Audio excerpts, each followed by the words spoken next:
사우디 빈 살만 협상단과 함께 한국 입국.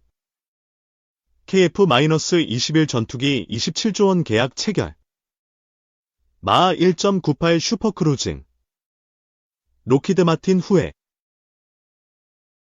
한국형 전투기 KF-21 보람에 공동개발국인 인도네시아의 체계개발 분담금이 당초 1조 6천억 원에서 6천억 원으로 삭감됐다.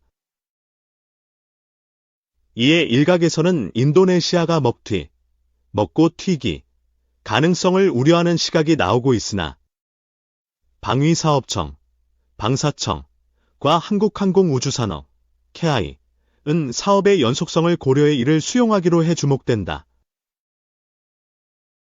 21일 업계에 따르면 최근 방사청은 방위사업추진위원회에서 KF-21 공동개발 분담 비율 조정 후속 조치 계획안을 의결했다.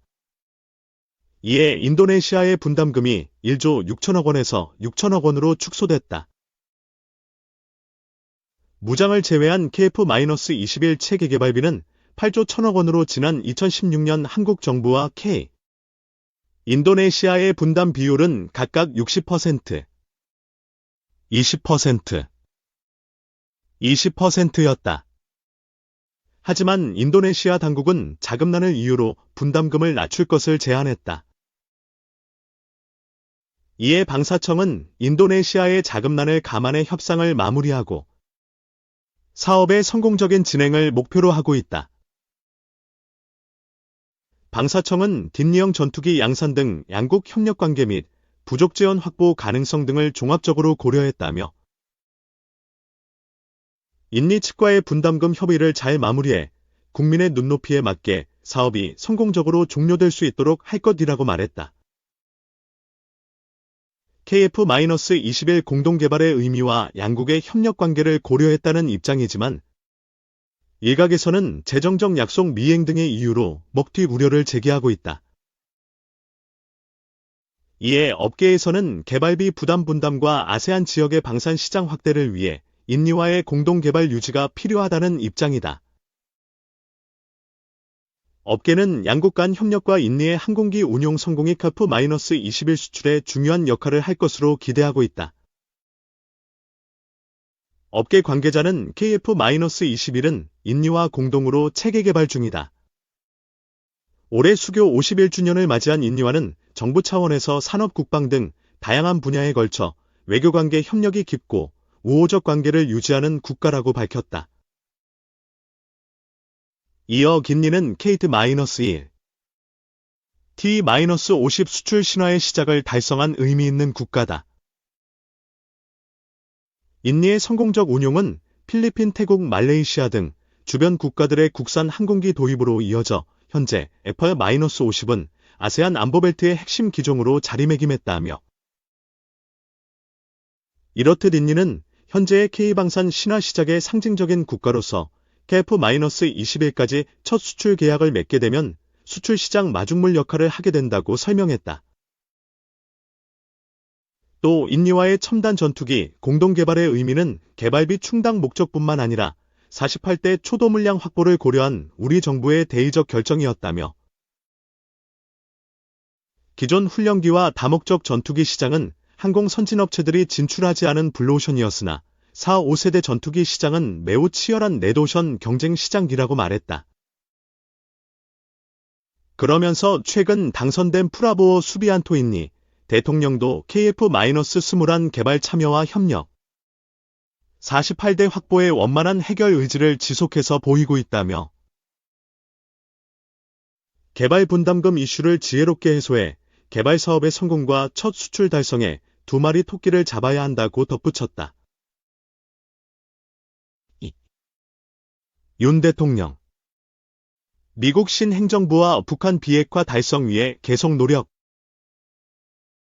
윤석열 대통령은 미국 신행정부의 방위비 분담금 인상 요구나 북한과의 밀월 관계 형성에 대한 외신 질문에 즉답 대신 한미 동맹의 발전을 언급했다. 윤 대통령은 또 북으로 군사협력에 대한 경고와 함께 러시아에는 외교 채널을 통한 소통 의지를 강조했다. 윤 대통령은 15일 현지 시간 아시아 태평양경 제협력체 APC APEC 참석 계기로 진행된 페루 일간지. 엘 코메르쇼와의 서면 인터뷰에서 도널드 트럼프 미국 대통령 당선인이 북한 김정은 위원장과 대화를 재개하거나 방위비 분담금 증액을 요구할 가능성에 대한 질문에 가상의 상황의 근거에 언급하지 않겠다며 즉답을 피했다. 외신에 따르면 다만 윤 대통령은 한미 관계는 하룻밤 사이에 형성된 것이 아닌 지난 70년간 세계 질서 변화에 따라 발전해온 매우 특별한 동맹기라며 굳건한 신뢰와 지지를 발전시켜 왔다고 했다. 또 새로운 미국 행정부와 협력해 모든 분야에서 한미동맹을 더욱 공고히 하고 강화해 나갈 것이라며 미국 워싱턴과의 긴밀한 협력을 바탕으로 북한의 비핵화를 달성하기 위해 계속 노력할 것이라고 강조했다. 윤 대통령이 북한의 러시아 지원에 대한 대응으로 우크라이나 지원 강화를 검토하고 있음을 시사했다. 다만 이는 향후 트럼프 2기 행정부의 외교안보 정책에 따라 정책 선회가 불가피할 수 있다는 지적도 나오는 상황이다. 윤 대통령은 북한이 쿠르스크에 약 1만 명의 병력을 파견한 것은 한반도와 유럽뿐 아니라 전 세계 안보에 심각한 위협기라며 양측이 위험한 군사적 모험을 중단하지 않는다면 우크라이나 지원 강화를 포함한 효과적 조치를 실행할 준비가 되어 있다고 밝혔다. 특히 윤 대통령은 러시아와 북한 간 군사협력의 본질에 대해 권력을 유지하기 위한 지도자들 간의 결탁이라고 규정하고 김정은 정권을 비이성적 집단이라고 강하게 비판했다.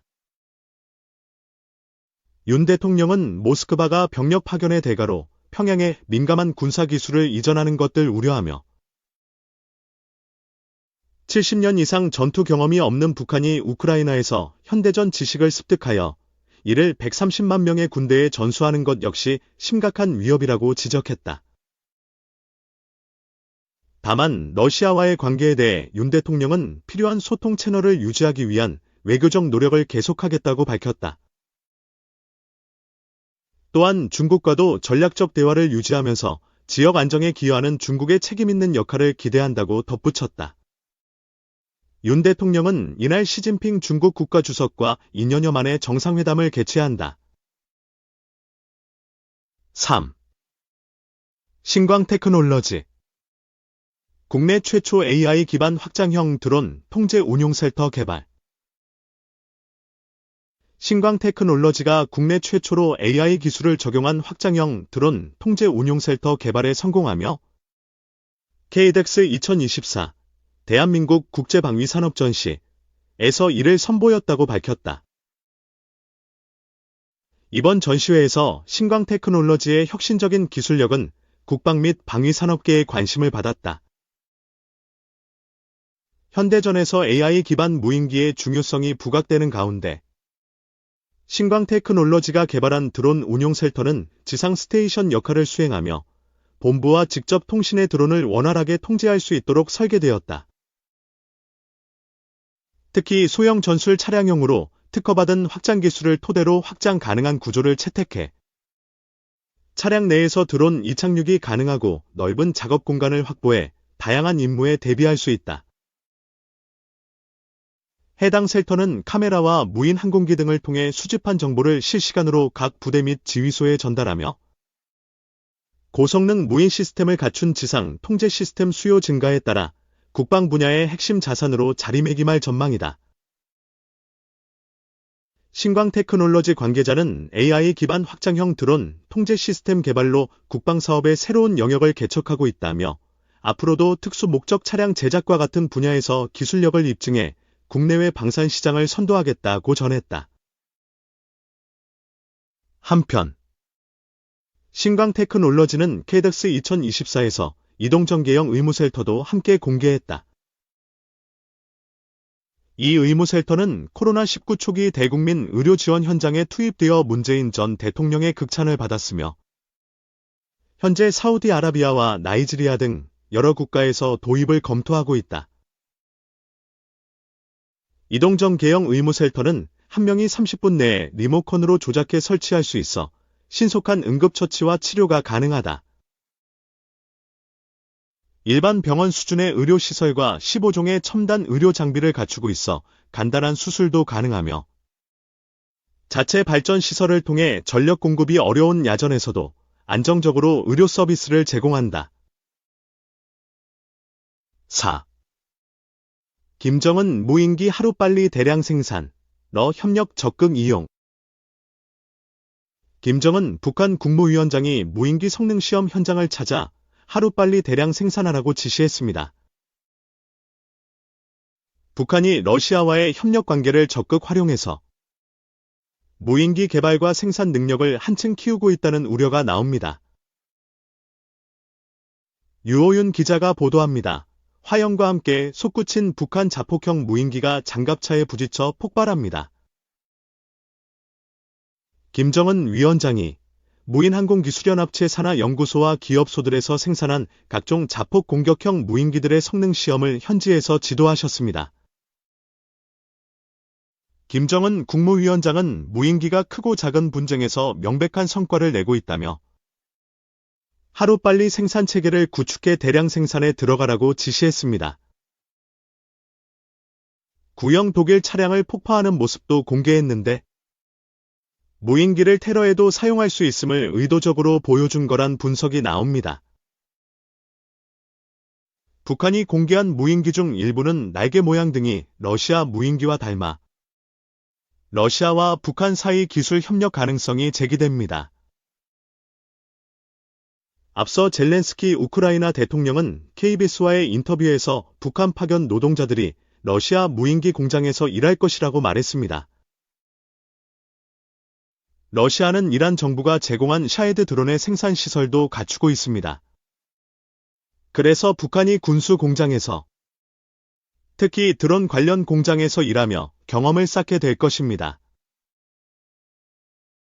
무인기가 우크라이나 전장에서 큰 효과를 거둔 것을 본 북한은 무인기 개발과 생산에 적극적입니다. 드론을 요격하거나 제거하기가 상당히 어려운 부분들이 많고요. 북한이 대량으로 무인 공격기를 생산해서 대남 위협용으로 이걸 활용할 가능성도 매우 높죠. 러시아에 파병된 북한군들이 무인기 관련 실전 경험을 쌓고 있는 것도 우리 안보에 위협이 된다는 분석이 나옵니다.